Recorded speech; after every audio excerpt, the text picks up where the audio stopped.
Les forêts du Limousin sont jeunes et très diversifiées. Elles occupent un tiers de la surface totale de la région, soit plus de 571 000 hectares, comprenant 2 tiers de feuillus et 1 tiers de résineux. Aujourd'hui, 95% de cette surface forestière est privée.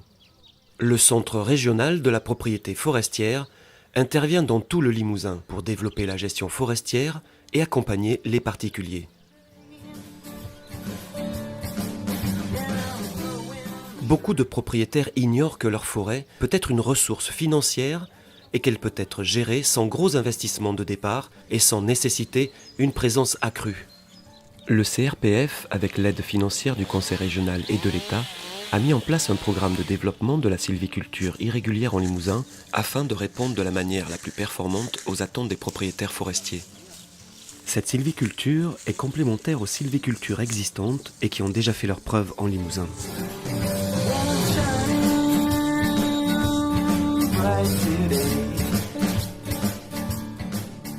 Alors le CRPF, dans le cadre de ce programme irrégulier, peut aider les propriétaires à différents niveaux. Pour prendre leurs décisions, en les aidant à identifier dans le peuplement les arbres intéressants, faire un inventaire pour savoir s'ils sont suffisamment nombreux pour pouvoir être conservés. Et ensuite, une fois que le propriétaire a fait cet inventaire, a déterminé la sylviculture la plus appropriée, le CRPF peut les aider au niveau du marquage des arbres et au niveau surtout du regroupement pour proposer des volumes suffisamment intéressants pour intéresser des exploitants forestiers.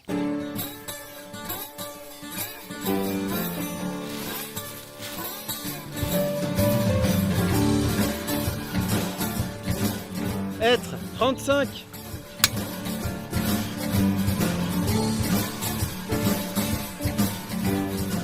La sylviculture irrégulière ou continue, c'est une sylviculture qui est durable dans le temps, qui va permettre aux propriétaires d'avoir des revenus qui ne seront pas forcément très importants, mais qui seront réguliers dans le temps. Cette sylviculture consiste à réaliser des coupes régulières, environ tous les 8 ans, afin de prélever une partie des arbres arrivés à maturité et de réaliser une éclaircie qui permettra de diminuer la densité du peuplement. Cette intervention favorise ainsi le développement des plus beaux arbres et assure le renouvellement continu du peuplement. Les arbres que l'on favorisera lors de cette éclaircie seront appelés arbres d'avenir. Donc un arbre d'avenir, c'est un arbre de très bonne qualité, qui a une bille de pied de 6 mètres ou plus, qui a très peu de défauts, qui a un houppier, la cime, c'est l'ensemble des branches, qui est équilibré et qui a une bonne vigueur. Donc l'ensemble des arbres d'avenir vont permettre d'apporter le meilleur revenu possible aux propriétaires pour continuer à gérer durablement sa forêt.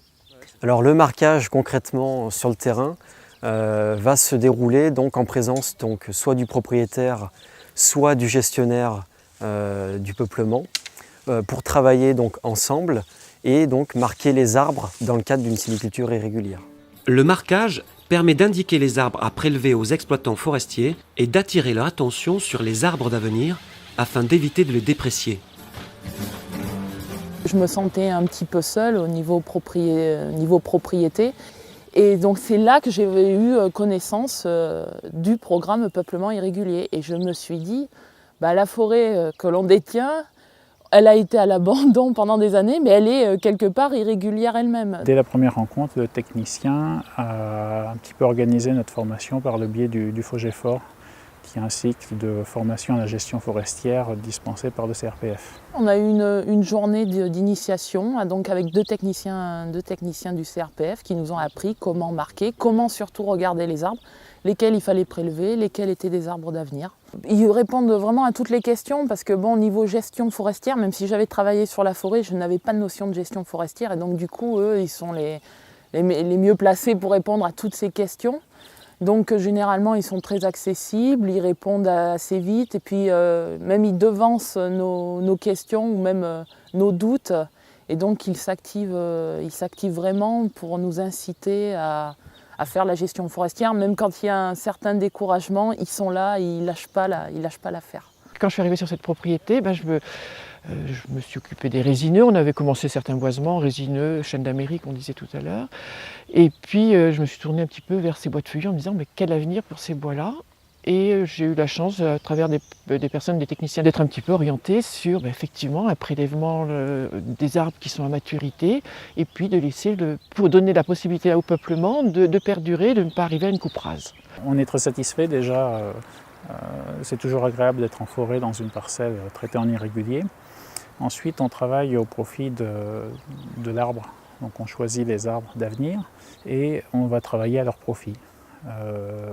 Ça veut dire qu'on fera toujours des prélèvements de faible ampleur. On prélèvera toujours moins de 25% du bois en forêt. C'est vraiment un projet gagnant-gagnant.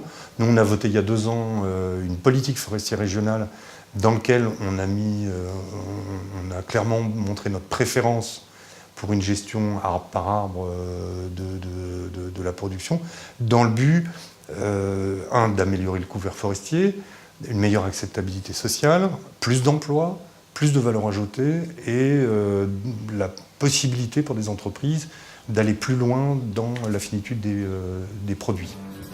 Le CRPF est un établissement public, donc les techniciens du CRPF interviennent à titre gratuit chez les propriétaires pour la partie diagnostic, inventaire et, en l'occurrence, dans le cadre de ce programme irrégulier, pour la partie marquage. Le propriétaire pourra ensuite faire appel à une coopérative, un expert, un gestionnaire forestier professionnel, un exploitant forestier ou encore une scierie. C'est une façon pour moi aussi de m'approprier la forêt. Donc j'aime bien ça. J'aime bien cette idée de pouvoir de s'occuper d'un peuplement, de le pérenniser pour l'avenir. Oui, je suis plutôt à l'aise, on va dire. Je suis assez confiante là-dessus. On connaît tous, tout le monde connaît l'adage, on n'hérite pas la terre de nos parents, on l'emprunte à nos enfants. Nos enfants, c'est au sens vraiment beaucoup plus large, quoi. Et le feuillu, c'est ça. Ils ont vu que des générations avant, il faut qu'ils voient des générations après. Sur le terrain, la sylviculture est devenue une façon de vivre. C'est plus qu'une activité, c'est une façon de vivre réellement.